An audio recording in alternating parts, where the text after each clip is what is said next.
very next hand, we're dealt Jack 10 offsuit in the small blind and a $200 bomb pot with 6 players going directly to the flop.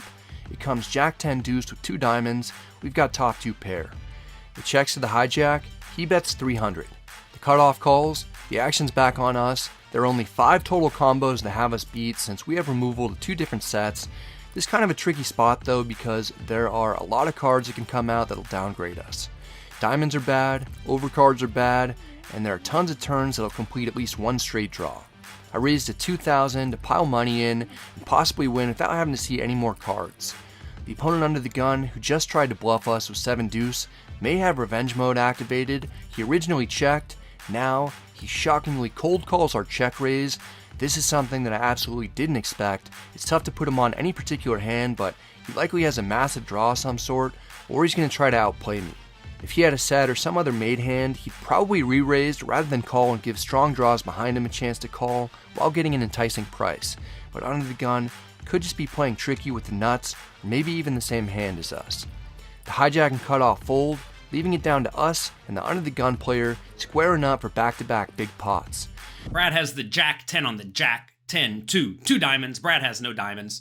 Facing a bet and a call. I love Brad's raise. This is a spot where you really want to get money in the pot, especially when you're playing very deep stacked. What a lot of people do very wrong in this spot is they just call, or against the 300 bet, they raise to 900. But you have to realize then you are giving all the draws amazing odds to stick around, and you want to do everything you can to price them out within reason, even though King Queen is basically never going to fold, and stuff like flush draws are also not going to fold. But you want to get as much money in now when you're way ahead, so you can continue piling in a lot of money on the various safe turns.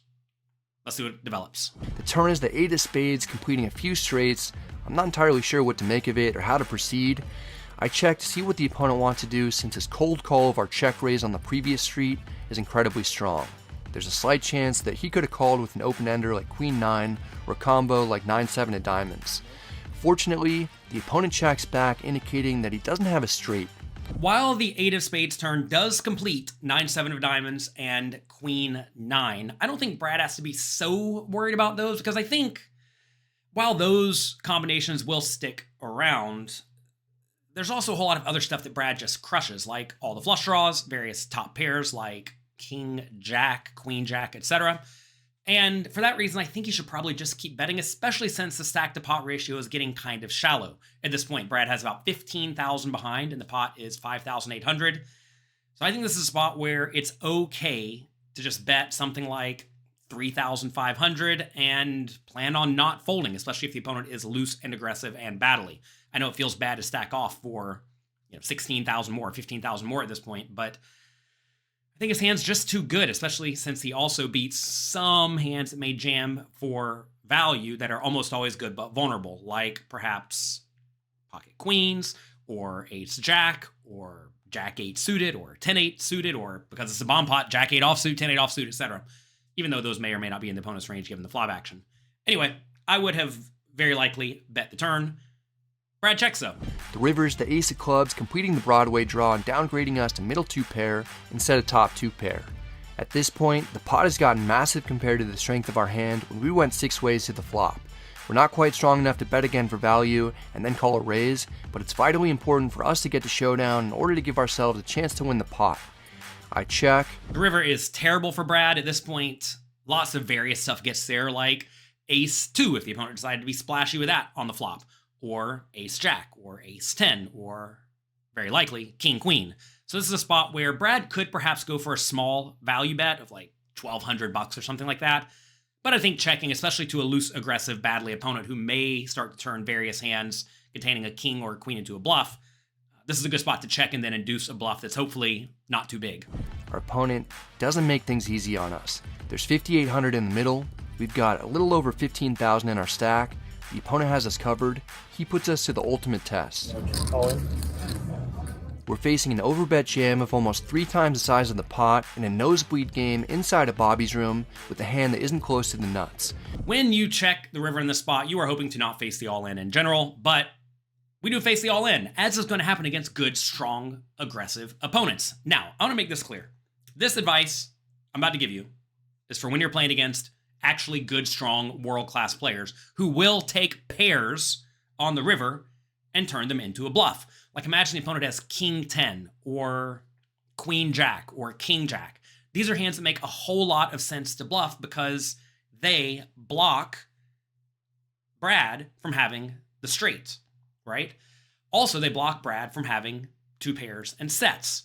I realize Brad does have two pair here, but in this scenario, you really want to have either a hand like pocket kings or pocket queens that you decide to run a bluff with, which maybe those are too good to bluff, or you want to have a hand like king jack or queen jack or king 10 or queen 10. I think those are going to be the most important cards to have. When you're bluffing, you really, really, really want to block your opponent's auto calls, which are going to be straights, sets, and two pairs. Notice you don't need to turn a hand like 10-2 into a bluff because 10-2 actually wins a decent amount of the time. And I don't think you need to bluff ace jack because ace jack is almost always the best hand too, right? So this is a spot where I think one pair plus a blocker is going to be a good bluff. The question then becomes, will the opponent actually do that? I don't know who this player is, but I do know they're playing a high stakes cash game, and high stakes cash game players will run big bluffs with a lot of those hands I just mentioned. So should Brad call? Well, in this spot, I think Brad really wants to have a blocker to the straight to make an easy call, right? And that may seem kind of weird to say, but if Brad did have a hand like ace king or ace queen, I think that'd be a much easier call than his exact hand like jack 10. Because when you have ace king or ace queen, which again, maybe Brad never has given how it's played, but if he does have those hands, he blocks the king queen, right? If Brad had pocket kings or pocket queens, those might be pretty good hands to call with too, especially if the opponent will make this big overjam with two pairs and sets, right? Which means he either has nothing or he is bluffing. This bet is so big, our two pair has been reduced to a bluff catcher because there aren't any hands that our opponent would have bet this much with for value that we're beating. We just caught this exact same player overbet bluffing huge on the river the hand right before this one. Is he steaming and trying to get one through on us again? Or does he actually have it this time? I almost ruled out the opponent having a set on the flop, but maybe he has something like aces to get there on us.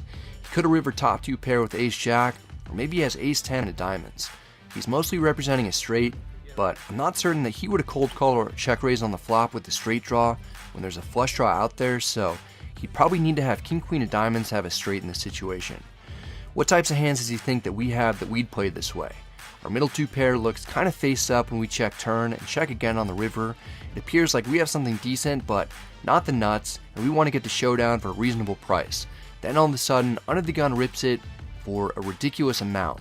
If he knows that we can't call a massive sizing, why would he make it so large if he's truly betting for value? Maybe he's bluffing and he thinks that I don't have the guts to call light. I'm taking my time to think this through.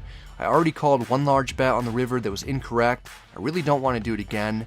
I also lost over $23,000 in the previous session. I don't want to call and be wrong, causing me to lose another $20,000 in my first cash game session back. If the opponent had bet a normal-ish bet size, like a small bet, Brad just has a super easy call with his two pair, because then he beats some value bets with a hand like worst two pair or perhaps even top pair. In this scenario, though, Brad is in a much trickier spot. He has to win about 42% of the time to justify calling based on the pot odds. You figure that out by taking the amount Brad has to call, 15,325, and divide it by the opponent's 15,000, Brad's 15,000, and the 5,800 pot. If you do the math, that's about 42%. And in order to profit, he needs to win a little bit more than that, so 43% or whatnot.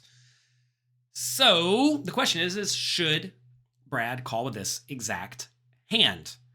And this is a tricky one because if you consider the hands the opponent is going to overbet shove with, it should just be straights and maybe sets, but probably just straights. So it's kind of hard to figure out how many combinations of straights the opponent has because they may or may not have any queen 9, right? Because queen 9 very likely bets the turn. However, if they check a lot of the time on the turn with queen 9, then they have a whole lot more combinations of straights that are available, right? King queen is, of course, very likely in the opponent's range, so they're going to have a lot of those, although maybe they don't actually have as many of those either because maybe they bluff those on the turn. So here's kind of difficult to nail down how many combinations of straights the opponent has. What you also want to consider is, will your particular opponent bluff with pairs? If the opponent has a hand like king 10 or queen 10, will they turn those into bluffs?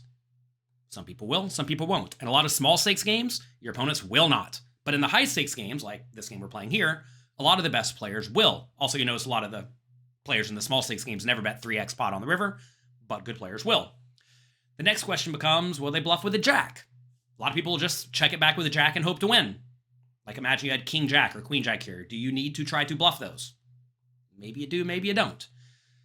What about pocket queens or pocket kings? Maybe you bluff them, maybe you don't. And again, as the opponent bluffs more and more of these types of hands, that makes it easier and easier for Brad to call. So, what should he actually do? And the answer is, I don't know.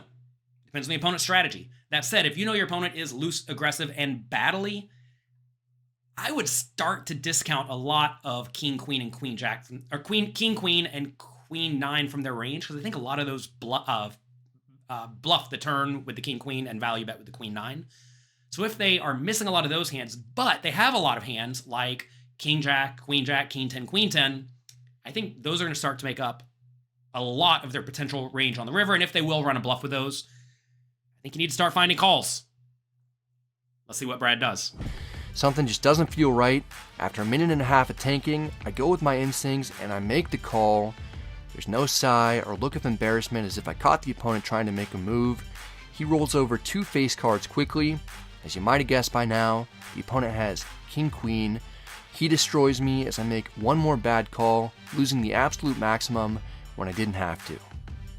Except it's not king queen that we're up against. The opponent has pocket queens. We reveal our 2 pair. It's the winner in a pot over $36,000. Our instincts don't lead us astray. Brad scoops this massive bomb pot. And what I want to know before we leave today is, do you like playing bomb pots? And what are some general strategies and tips you want to give everyone else in the comment section? Go down there, type it in the comment section down below, and I'll be right back with my thoughts. While you're down there, click the like and subscribe button for me, please. I personally like bomb pots currently because I think a lot of people in today's games don't play them all that well.